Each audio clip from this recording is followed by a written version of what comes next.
¿Qué onda? ¿Qué hay que hablar de que ya se murió Chabelo? Me importa un rotundo chifloso de Osito Montes. Prefiero hablar de arquitectura.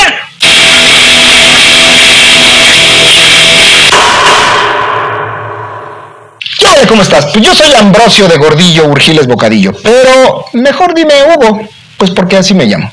Pues acá estamos otra vez y ya entrándole a la recta final de esta serie de videos dedicados a la revisión y análisis de la manera en la que los contenidos de arquitectura nos llegan a nuestras inocentes cabezas siempre sedientas de conocimiento y saber, o en su defecto del cerote fecal al que nos hayan hecho adictos estos nuevos medios de comunicación como son las redes sociales, ¿verdad? Porque de esto ya habíamos hablado harto y tendido con el buen Juliver, plática de la que te dejaré por acá el vínculo en una de estas, en la que, por cierto, también dijimos algo sobre el criterio de análisis para estos canales que estamos acá visitando, ¿no? Y extraño que habla acá de Juliver, ¿verdad? Porque ¿a quién crees que le toca ahora su revisadilla?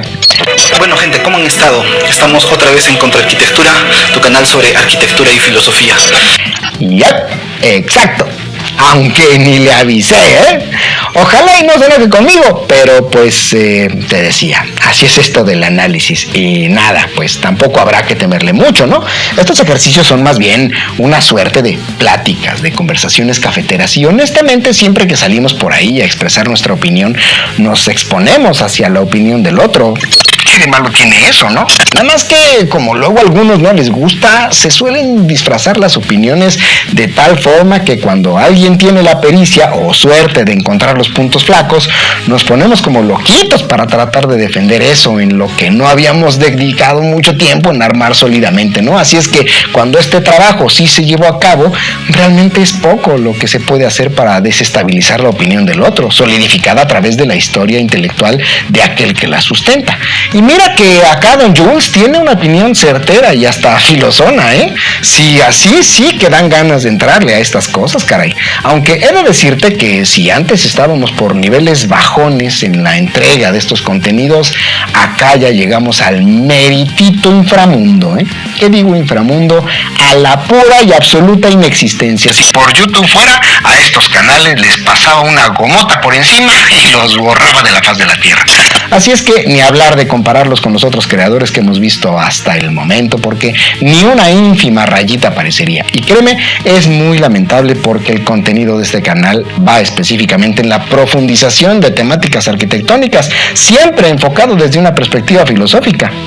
Y de lo que más me gusta es que no responde a ninguna pregunta de forma tajante. Su territorio está en la duda y la especulación sobre diversos temas al relacionarse con la manera en la que habitamos el espacio y entendemos o tratamos de entender esta condición, ¿no?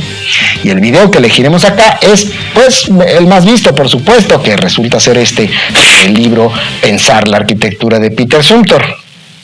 Pero no se trata de ninguna semblanza laudatoria del arquitecto, ni así tampoco del análisis que convencionalmente nos lo encontramos en su forma encomiástica, sobre alguna obra arquitectónica emblemática suya. La intención acá es introducirnos en la revisión de un texto suyo y que la convención ha investido como un texto teórico de importancia trascendental para la comprensión de la actividad arquitectónica.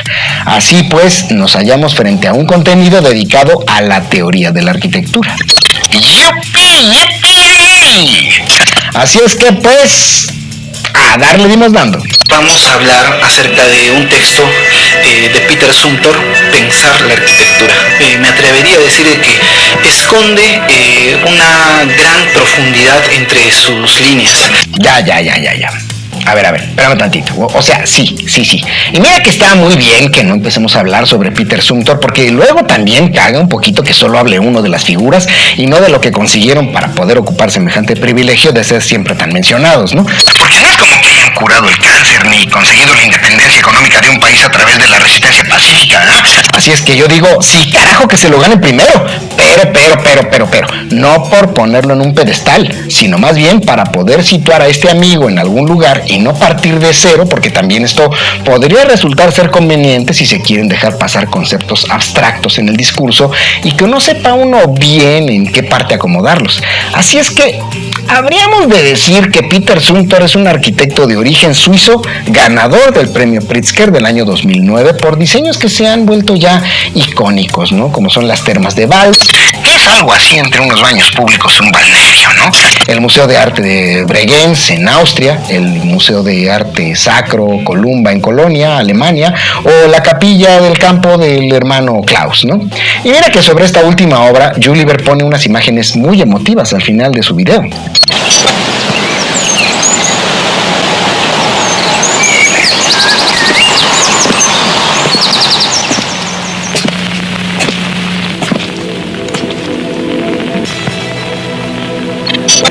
Lo que enmarca muy bien su conclusión, referida a lo que el propio arquitecto ha hecho en su vida profesional como un ejercicio de confirmación y congruencia con todo lo dicho en su texto.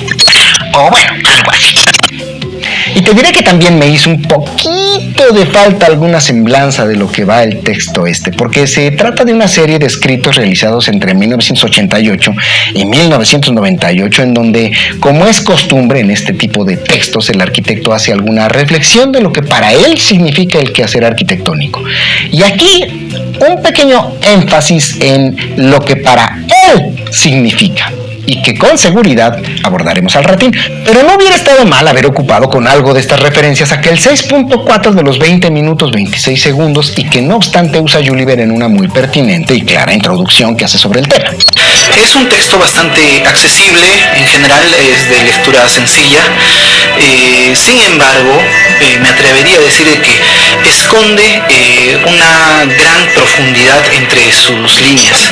Igual habrá que agregar que su exposición es clara y ordenada y divide el contenido en dos grandes capítulos. El primero dedicado a lo que Zumthor aborda en su texto sobre los aspectos simbólicos, al cual le dedica el 43% del video, y el segundo enfocado primordialmente en lo que relata sobre la naturaleza de cambio en el objeto arquitectónico, o bien, dice acá Gulliver muy bien estructurado, en la colisión entre lo antiguo y lo moderno, a lo que le dedica el 38.2%. Finalmente concluye muy clara y emotivamente usando el 8.5% restante del video. Y las referencias no se hacen esperar, pues además del propio texto abordado, también se citan textos de Venturi y un par más de Heidegger, por lo que ahí de nuevo es todo un respiro considerando lo que nos hemos encontrado por acá, ¿eh?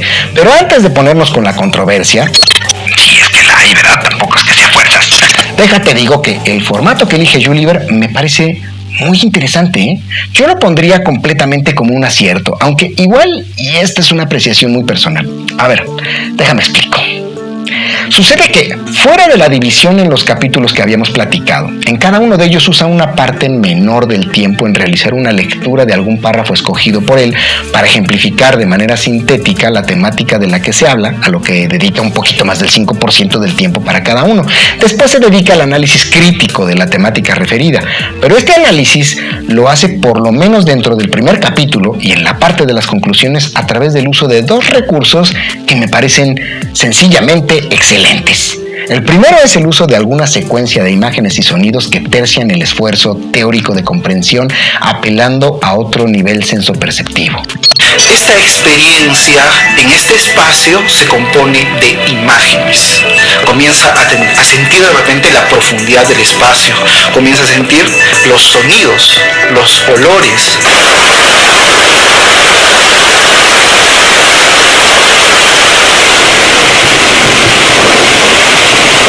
Y entonces, estas imágenes y sonidos, lejos de ser exclusivamente una ilustración o un tiempo muerto dedicado solo a darle dinamismo al contenido, se vuelve una forma más de realizar el análisis del tema, por lo que difícilmente podríamos prescindir de él, a riesgo de perder el enfoque necesario para la entera comprensión del concepto. El segundo es una apropiación del concepto, usando una anécdota personal y vívida para insertarse en el concepto de una forma más íntima. Por ejemplo, yo tengo la experiencia también de mi infancia de la cocina que se ubicaba en la hacienda que era de mis abuelos. Dentro de este espacio se ubicaba una cocina y ensuciaba el tiesto de las ollas de barro. Eso también generaba una especie de neblina, un pequeño manto justo por encima de las cabezas de las personas. El humo se veía bastante denso.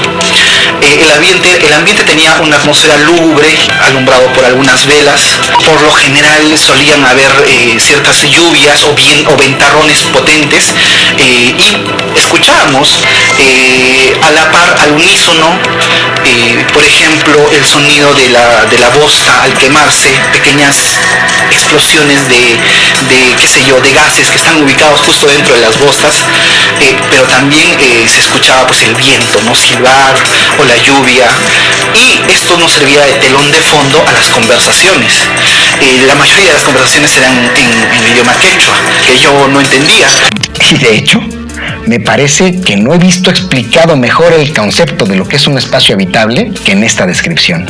Prefiero 1000 veces, pero en serio, 1000 veces, esta descripción que todos los intentos que Sumter hace a lo largo del libro.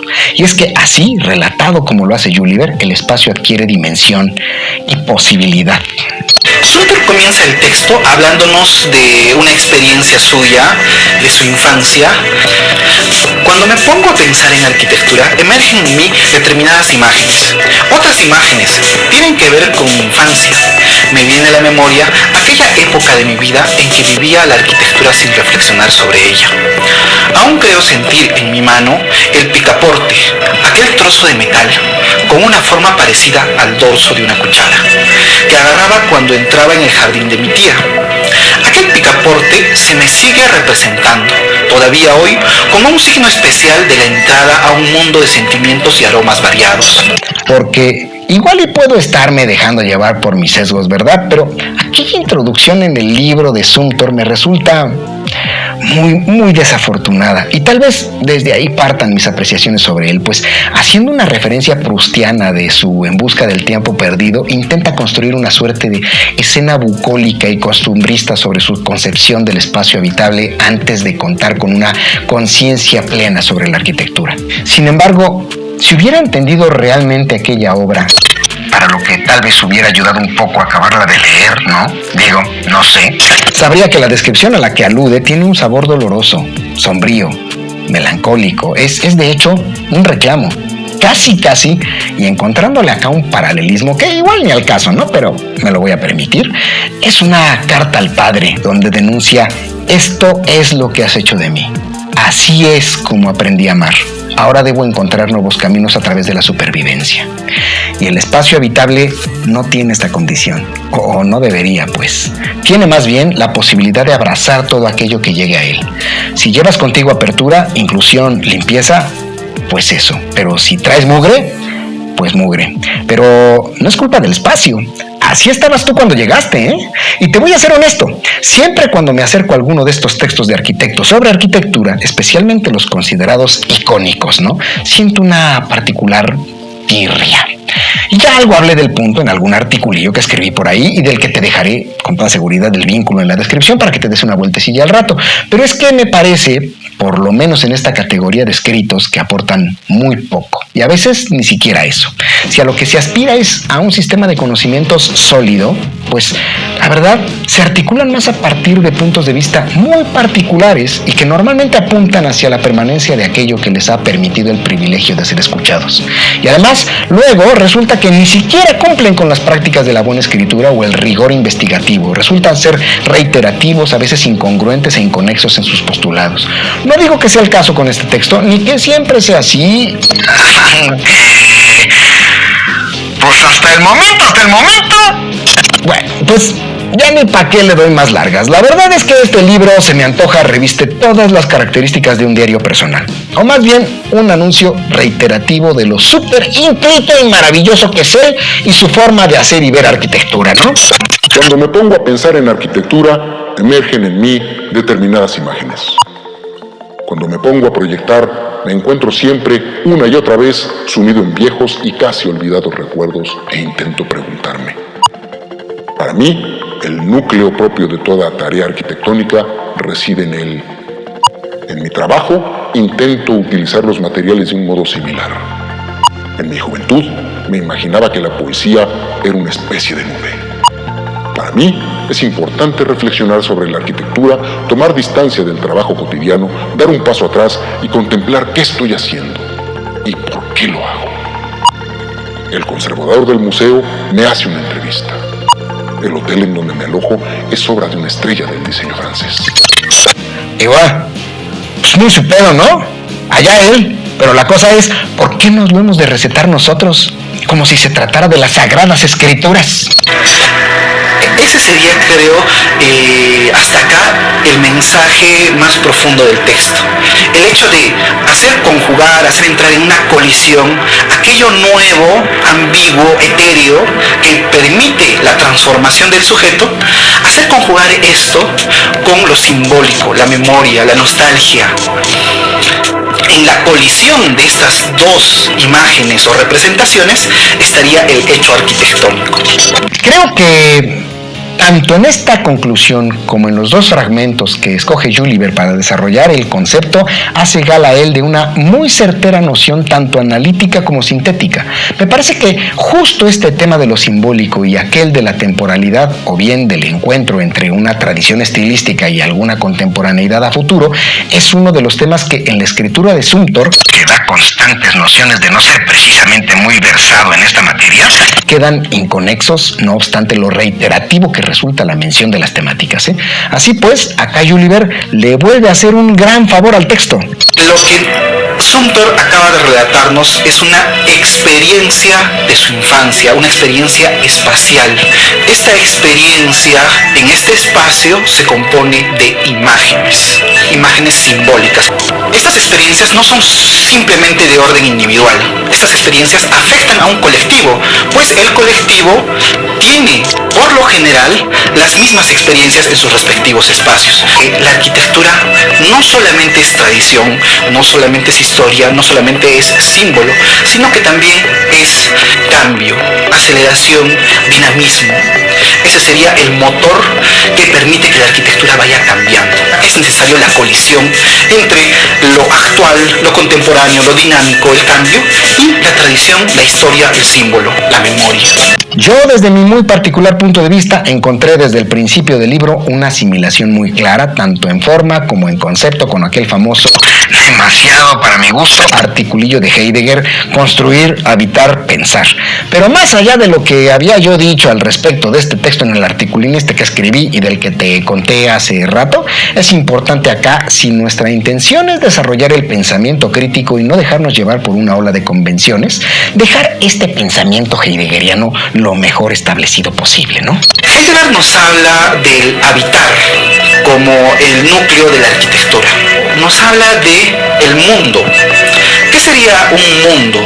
Un mundo sería una extensión de espacio donde el sujeto, para Heidegger el Dasein, el sujeto estaría en conexión con todos los elementos de su entorno que están a cierta distancia de su cuerpo y entraría en una especie de coordinación sistemática con todo este conglomerado o sumatoria de elementos en su espacio.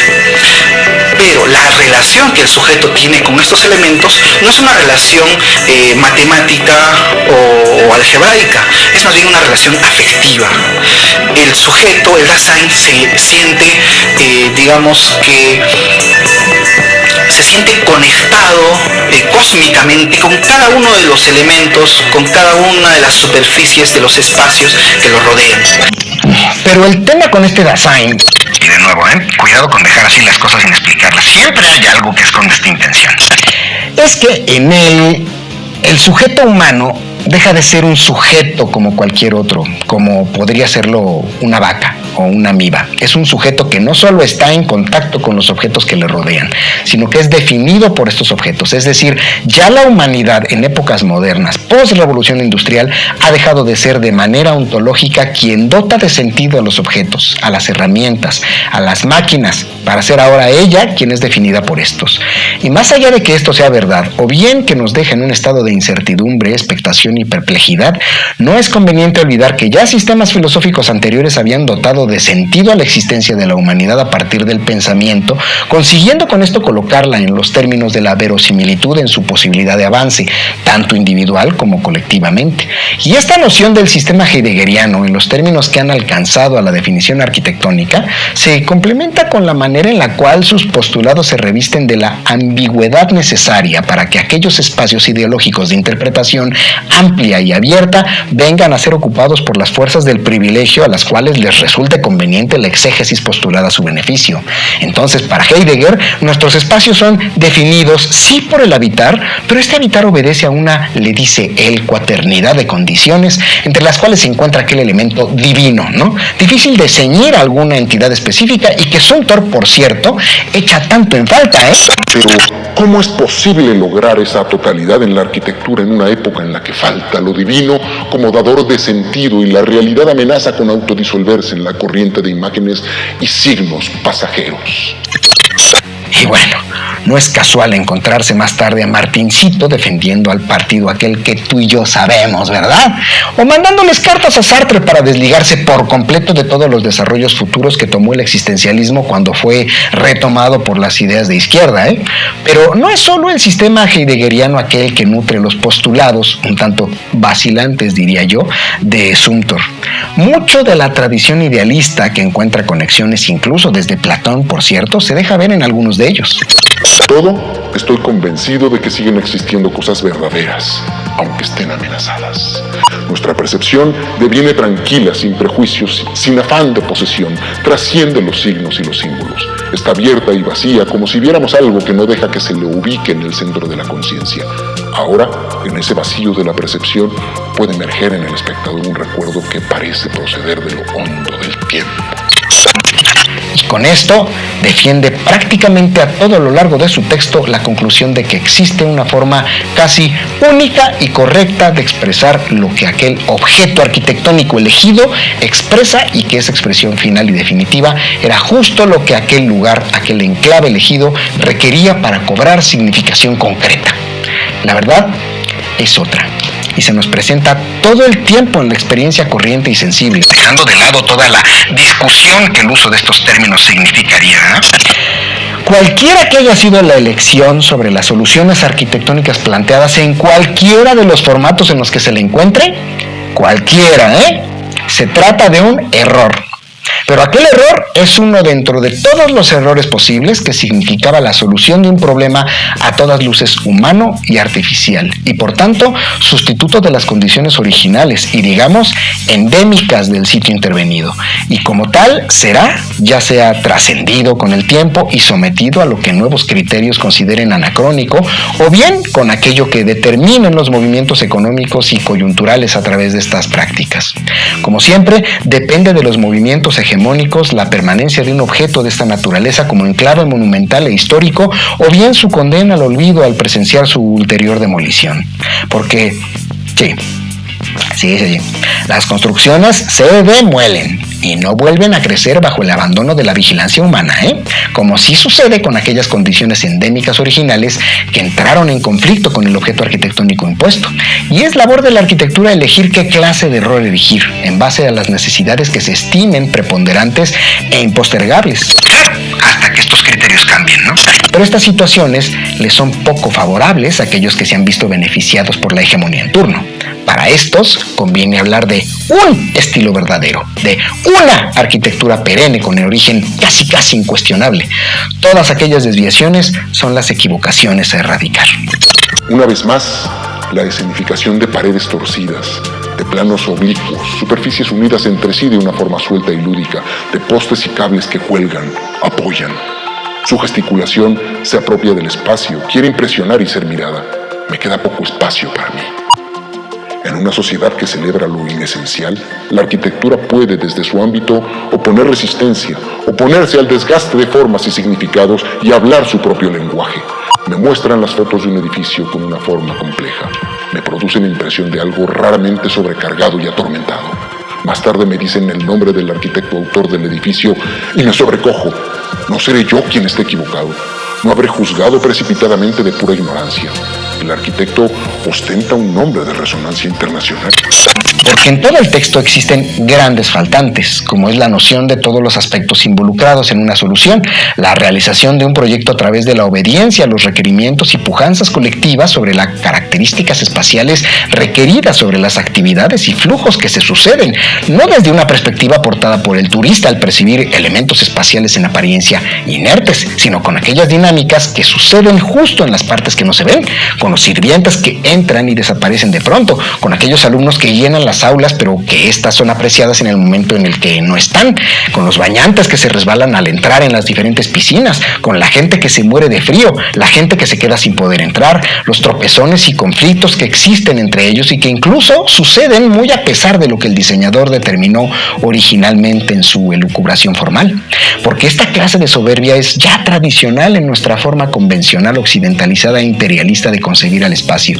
Nunca se da lugar al otro para determinar las condicionantes. El arquitecto no quiere ser nada menos que el origen de todo. ¿La arquitectura como madre de las artes?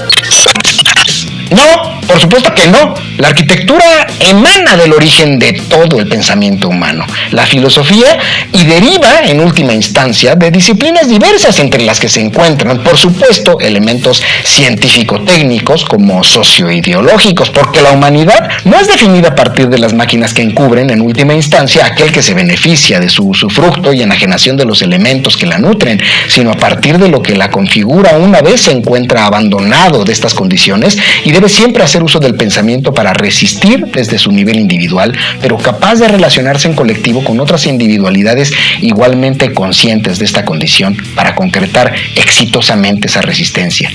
Así ha sido la historia, y esta historia dejará de escribirse así, no porque la máquina absorba la responsabilidad sobre la continuidad del tiempo, sino porque se haya abandonado aquel abstracto que le daba nociones de existencia: el pensamiento. Entonces, ya no es tan paradójico que sea precisamente esta condición a la que se le intenta restar fuerza en estos, llamémosles, ejercicios intelectuales, que el privilegio, a través de sus intelectuales orgánicos, como son los arquitectos del mainstream, defiende reiteradamente, ¿no? De repente, a ojos de alguien todavía inexperto, la lectura le llega de una manera bastante más alegórica y entretenida. Lo que vamos a tratar de hacer hoy día es desesbozar o de escudriñar en lo profundo de las líneas de este texto. Se lo recomiendo notablemente a cualquier persona que esté estudiando arquitectura, inclusive a personas que de repente estén realizando una labor en el ámbito de la investigación. Y eso nos hace recordar un poco a Venturi, a quien también Zumthor cita en su texto. Esto lo puedo explicar a partir de Heidegger, que también es citado en el texto de Zumthor. Hay muchas otras referencias que podrían ser mencionadas y que contrastarían los postulados de este texto, mismos que ni por asomo se mencionan. Por algo será. Mucho de las elucubraciones del posthumanismo, del postestructuralismo, de la escuela crítica, incluso hasta de la escuela de Frankfurt y del Círculo de Viena, para que te hagas una idea. Pero me parece muy importante emprender el esfuerzo por trascender los esquemas planteados por Heidegger y revisar nuevamente lo que sistemas de pensamiento, como los planteados por el pensamiento humanista, por ejemplo, a través de Nietzsche o el marxismo, pueden aportar al respecto de la forma en la que las sociedades pueden configurar sus propias espacialidades, ¿no? Sin recurrir a aquella figura del arquitecto proclamado demiurgo por la hegemonía en turno de nuestros mundos sensibles. Y no pongamos cara de asustados, ¿no? ¿Te parece que comunidades como los Amish y los menonitas, los yaquis, los huicholes o los yanomamis y los bari están equivocados en su forma de construir y entender al espacio habitable? Porque alguien como Peter Zumthor parece pensar que sí. Así es que nada, me encantaría platicar contigo sobre esto, Jules. Ojalá no te molestes. Yo no veo por qué, pero uno nunca sabe, ¿verdad? Así es que, más allá de lo que Jules nos diga, tú dime, ¿te gustó esto? ¿Tú crees que hay otras cosas que decir al respecto del video de Gulliver? ¿Te gustó? ¿No te gustó? ¿Te gustó este análisis que hago yo al respecto? ¿Te gustaría que contempláramos algún otro de sus videos de su canal para analizar? ¿O algún otro canal que te interesaría que pues le pasáramos tijera, ¿verdad? Mientras tanto, porfa, si te gustó el video, dale like. Y si no te gustó el video, existe la otra posibilidad de que le des like también y comparte este video para que los comentarios y las pláticas las hagamos cada vez más nutridas. Y coméntame todo lo que ya platicamos y suscríbete a este canal si no lo has hecho aún y activa la chingada campanucha, por ahí debe de andar, no sé dónde ni para qué, pero creo que a YouTube le parece muy importante que lo hagas. Y nos vemos en el siguiente cafecito, que yo creo que voy a empezar a tomar té porque llevo demasiado café y esto me va a hacer algún daño. Bye.